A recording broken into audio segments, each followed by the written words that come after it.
Monsieur le Premier ministre, j'ai vu ma Picardie se vider de ses usines pour une Chine devenue l'usine du monde.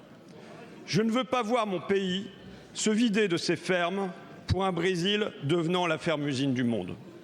Le traité avec le Mercosur pose bien sûr une question sur le modèle agricole. La mise en concurrence de nos fermes familiales avec des latifundias 100 fois plus grandes. Il pose une question de santé publique, d'environnement, avec des centaines de molécules interdites ici, autorisées là-bas. Mais il pose avant tout une question démocratique. Tous les syndicats agricoles sont contre.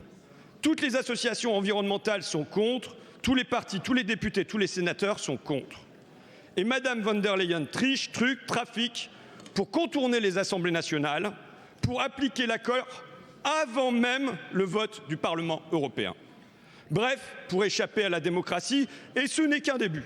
Elle continue par des traités de libre-échange avec l'Inde, l'Australie, la Malaisie, avec le monde entier.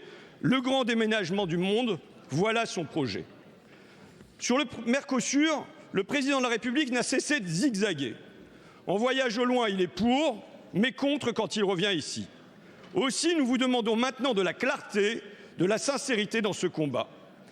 Voilà le journal officiel de mardi dernier avec cette résolution adoptée demandant, je cite, à l'État français la saisine de la Cour de justice de l'Union européenne. Cette résolution, nous l'avons ici votée à l'unanimité. Alors maintenant, nous exigeons que vous saisissiez la Cour de justice. Nous exigeons que vous respectiez le vote de cette Assemblée. Nous exigeons que vous combattiez par tous les moyens, par tous les leviers ce traité.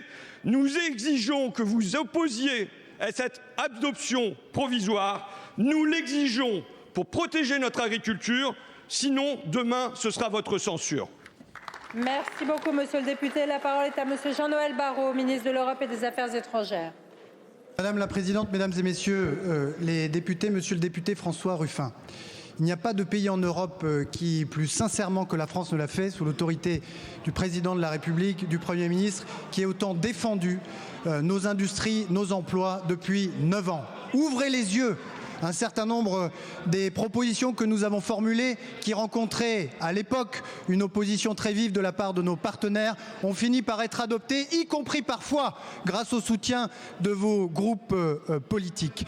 Et ces derniers mois, nous avons vu enfin l'Union européenne prendre ses responsabilités pour défendre certaines filières qui sont menacées par le déferlement d'importations venues notamment de l'Asie et de la Chine.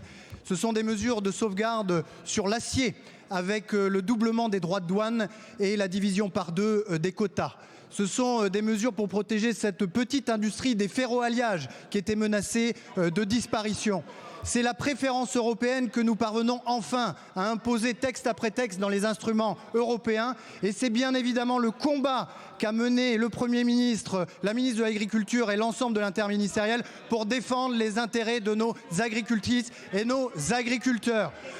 Pour repousser cet accord du Mercosur qui portait atteinte à nos intérêts, mais pas les bras ballants dans des déclarations larmoyantes, mais l'arme au poing pour obtenir des contreparties, pour obtenir des concessions au profit de nos agriculteurs. C'est la clause de sauvegarde la plus protectrice jamais insérée dans un texte européen.